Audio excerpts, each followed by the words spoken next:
headlight nakapatay na. Ito yung switch nya. Ayan. High. Okay. Sa passing kasama yan. Nakapatay. Ayan. Okay.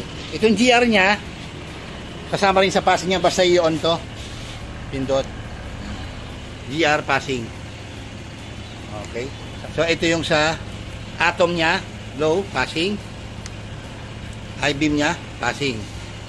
So advance, pinutin natin to. Pabaliktad na siya, alternate.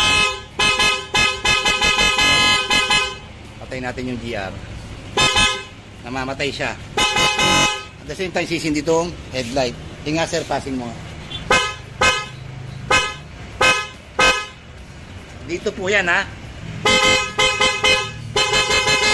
So ito gamitin paggabi. Okay, kunyari mag high beam ka, ilaw ka diretso lahat, high beam. At least meron ka pa rin. Kahit naka-low pa yan, ganun din. Ayan o. Alternate pa yung headlight, pati yung GR pag sinama mo, binuksan mo. Okay. Nasa YouTube channel ko po yan, yung Advanced Passing Light, yun ang title nun. Na hindi mo na kailangan maglagay pa ng panibagong parang tawag nyo doon, combo lights, di ba? Ito sa passing. So ito gamitin paggabi.